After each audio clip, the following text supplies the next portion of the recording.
这是一起匪夷所思的性侵案。映照女郎突然来警局报案，本森警官本想立马带她去检测，可是女郎却说我没有被强奸。本森登时一愣 I'm the rapist. 这到底是怎么回事？看来小姐姐有故事呀。随后女郎交代凌晨2点时我接到电话，等到了地方后看到有2个年轻人，很明显他们都吸了面粉，但却提前给了预付款，所以我觉得一切都没事。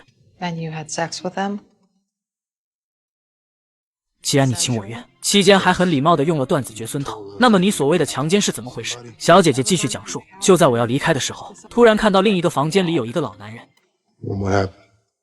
These young guys, they said they wanted to treat him to the night of his life. 并且老男人已经提前吃了伟哥，接着俩人拿出了更多的钱，让我给对方一个美妙的夜晚。Okay, so they wanted to give him the night of his life by having sex with you. 但是当时那个男人是没有意识的，所以我拒绝了。And then what? One of the guys put a gun to the back of my head. I did what they told me to. 原来是这么回事，本森立即开导他。You didn't rape anyone. You were raped.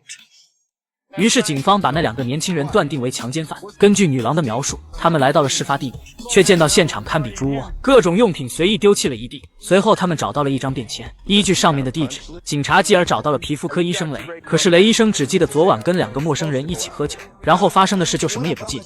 What about this woman? You know her? She reported a guy that matches your description may have been sexually assaulted last night. 乐观的雷医生只当是警察搞错了，他自认家中有美娇娘，肯定不会做出这种事来。而警察也感觉他不像在撒谎，可能是真的忘记了。She was a victim. You have to prove it to him. 真是个奇葩的案子。如果是雷医生当着妻子面不敢承认，那他就是在说谎；要不就是映照女郎在说谎。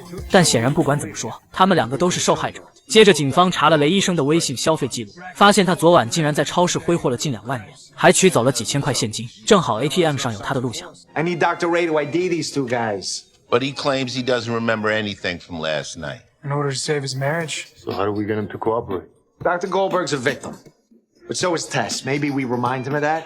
于是警察带着照片再次找到了雷医生，在向他提供了证据后表示 She confessed to assaulting you in front of a room full of cops. You know what that is, right?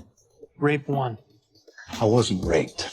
但是如果你帮忙找到了那2个持枪的人，就会证实女郎的口供，那她就是无罪的。善良的雷医生为了拯救无辜的女郎，最终决定配合警察，随后一起来到了昨晚的小超市。通过调取监控看到了昨晚陪同他的那2个人，他这才想起是在 KTV 认识的。接着 KTV 小妹提供了2人的姓名住址，警察终于顺利地将嫌疑人刘能和赵四缉拿归案。可是2人都不承认做过持枪威胁的事。 That doctor approached us. The guy was on a mission. We were just along for the ride. 案件一时又陷入了僵局。 The way they tell it, they were just trying to show Dr. Goldberg a good time. 而且也没证据证明其中1人有枪，警察甚至怀疑女郎也有问题。 Is it possible that she's involved? I mean, how do we know that she's not cahoots with these guys? 但他为什么又来报警？现在整个案件的关键又回到了雷医生身上，只有他想起了那晚发生的事，才能让真相大白。于是警察再次来到雷医生家里，请求他的合作，帮忙指证刘能赵四。心善的雷医生又被打动了。 于是他按照警方的安排，全身装好窃听装置后，以当面道歉为理由，再次约刘能赵四来到 KTV 消费，实则是为了套他们的话。可是这个任务并不简单，2人都绝口不提关于枪的事。而就在这时，雷医生的妻子突然找了过来，搞不好他的身份就要暴露。雷医生见状，急忙将妻子拉到一边。果然，妻子对他出来鬼混很生气。雷医生只好说出了实情，告诉妻子自己正在卧底，帮助警察抓捕罪犯。妻子这才选择相信他，乖乖回家去了。 警报解除，雷医生又重新回到2人身边，继续追问枪的事。赵四让他不必担心。It was a starter pistol, man. A fake gun.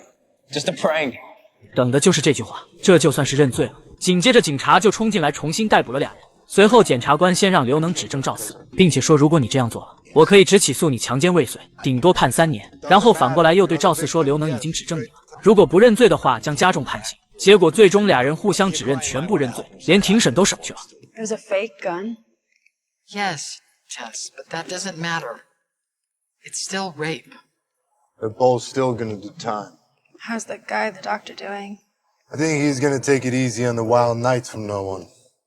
Yeah. Tell him thanks for me, okay? Yeah.